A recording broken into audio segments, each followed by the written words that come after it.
민주주의와 자본주의, 언뜻 완벽하게 조화되는 듯 보이지만 자세히 들여다보면 팽팽한 긴장감이 감도는 관계입니다. 자본주의는 그 자체로 완벽한 민주적 시스템이라고 단정하기 어렵습니다. 어쩌면 우리는 비민주적인 제도 속에서 경제적 횡포를 경험하며 정치적 자유뿐만 아니라 경제적 자유와 권리, 평등을 갈망하게 되었는지 모릅니다. 이러한 갈망이 탈중앙화를 지향하는 가상화폐라는 새로운 수단을 탄생시킨 것은 아닐까요? 이는 제도권 경제에 대한 일종의 저항이자 새로운 철학적 시도입니다. 민주주의 국가에서 개인은 안전을 보장받기 위해 자유와 권리의 일부를 국가에 양도합니다. 경제 시스템도 마찬가지입니다. 은행과 같은 제도권은 제3자 보증을 통해 거래 안전성을 확보하지만 동시에 개인의 경제적 자유를 제한합니다.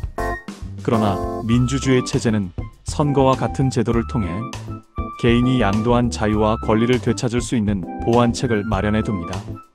반면 자본주의 체제는 이러한 보완책이 미흡하여 경제적 자유도가 민주주의 체제만큼 높지 못합니다. 정치 사회 분야에서는 민주주의가 꾸준히 발전해 왔는데 왜 경제 분야에서는 이와 같은 진화가 더딜까요? 혹은 우리는 지금 그 진화의 과정에 있는 것일까요? 어쩌면 인간의 자유에 대한 갈망은 정치 사회적 측면에서는 실존적인 문제이지만 경제적 자유는 그 다음 문제라는 인식 차이 때문일지도 모릅니다. 하지만 결국 이 둘은 정반합의 관계처럼 통합을 향해 나아갈 것입니다.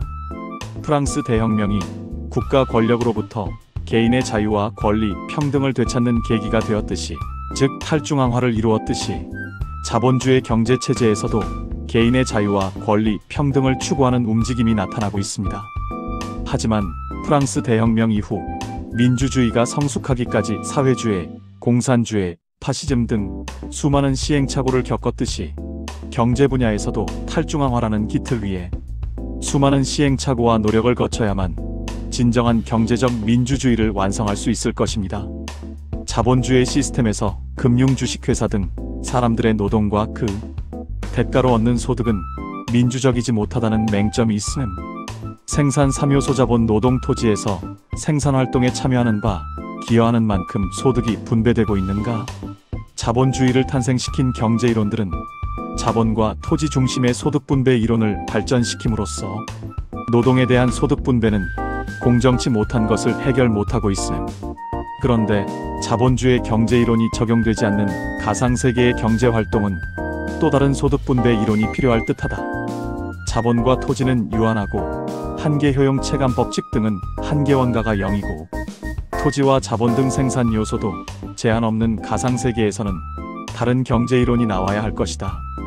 IT 기술 발전과 정보혁명은 정보, 불평등 정보 비대칭을 개선함으로써 권력이동 POWERSHIFT 일어나게 하였음. 4차 산업혁명 시대는 1, 2, 3차 산업혁명이 일어났던 소요기간이 혁신적으로 짧아질 것임. 실험실, 세균 배양이나 메칼포 법칙처럼 기하급수적인 성장과 더해서 기술산업사회 전반적으로 나타나는 융합복합 현상은 상호 상승작용을 일으킴으로써 예상을 훨씬 뛰어넘을 것임. 블라크 CHAINE 중원장 기술, 가상화폐 암호 기술, 웨브 3.0 기술 등은 개별적인 기술 발전에서 상호 융복합이 일어날 것임. 기존 자본주의 경제이론이 잘 적용되지 않는 플랫폼 경제, 프로토콜 경제, 마이너스 자본주의 이후의 경제가 될 새로운 질서 속에서 새로운 규약 프로토콜 역할을 하게 될 가상화폐는 어떻게 새로운 역할을 수행할 수 있을까?